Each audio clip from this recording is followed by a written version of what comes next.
This is Father Andrew Ritchie, and you're listening to Catholic Inspiration, a podcast from my website at studyprayserve.com. These homilies, presentations, and retreats form part of my ministry as a Catholic priest for the Diocese of Superior. And now I invite you to open your hearts to some Catholic inspiration. Today is Monday of the 5th week of Easter. Our first reading is taken from Acts of the Apostles, chapter 14, verses 5 to 18. There was an attempt in Iconium by both the Gentiles and the Jews, together with their leaders, to attack and stone Paul and Barnabas. They realized it and fled to the Lycaonian cities of Lystra and Derbe, and to the surrounding countryside, where they continued to proclaim the good news. At Lystra, there was a crippled man, lame from birth, who had never walked. He listened to Paul speaking, who looked intently at him, saw that he had the faith to be healed, and called out in a loud voice, "Stand up straight on your feet." He jumped up and began to walk about. When the crowds saw what Paul had done, they cried out in Lycaonian, "The gods have come down to us in human form." They called Barnabas Zeus and Paul Hermes, because he was the chief speaker. And the priest of Zeus, whose temple was at the entrance to the city, brought oxen and garlands to the gates, for he, together with the people, intended to offer sacrifice. The apostles, Barnabas and Paul, tore their garments when they heard this and rushed out into the crowd, shouting, "Men, why are you doing this? We are of the same nature as you, human beings. We proclaim to you good news, that you should turn from these idols to the living God, who made heaven and earth and sea and all that is in them. In past generations, he allowed all Gentiles to go their own ways. Yet in bestowing his goodness, he did not leave himself without witness, for he gave you rains from heaven and fruitful seasons, and filled you with nourishment and gladness for your hearts." Even with these words, they scarcely restrained the crowds from offering sacrifice to them. This is a unique passage. So here we have Paul and Barnabas. They're fleeing for their lives. They were in Iconium. There's a plot to kill them. So they escape. And they go to these cities, these Lycaonian cities, Lystra and Derbe. So he's at Lystra. Paul heals this guy.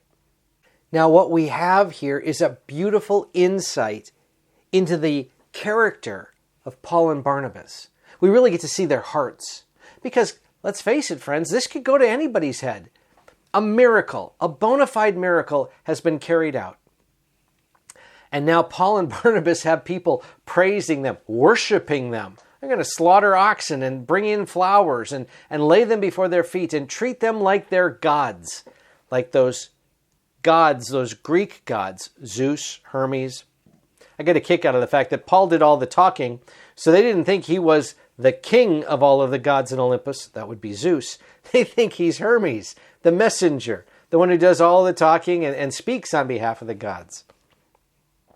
But the fact is that Paul and Barnabas, rather than accept all of this praise, they offer a sign of grief. They literally tear their garments and direct these people not to themselves, but toward Jesus. They really are taking what was the spotlight that was being attempted, at least, to be put on them, and they're redirecting it back to the Lord. You want a beautiful takeaway? There it is. We give praise to God for the good things. We thank God for the good things. We turn to the Lord. And when something beautiful and powerful happens, we, with gratitude, thank God and redirect all of that praise, all of that glory, not to ourselves, but to the Lord. That's a beautiful, beautiful principle that, frankly, we can do over and over and over again. That when tempted to receive some sort of praise and grandeur that should go to God, if we give that to God, if we're grateful to God, we're on solid ground. Today, we look at what Paul and Barnabas did here, and it's kind of comic. They're preaching the faith. And for a moment, they were misunderstood as some sort of pagan god. But they didn't fall for it.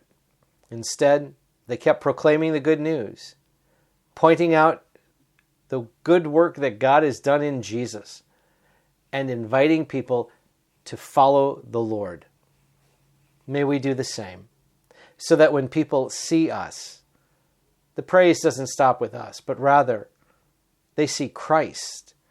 They hear about Christ because we are pointing our lives to Jesus by what we say and do. God bless you all. This is Father Andrew, and I hope this podcast inspires your faith. Now, if you found it helpful, please share it with a friend. And you can help me by leaving a rating and a review.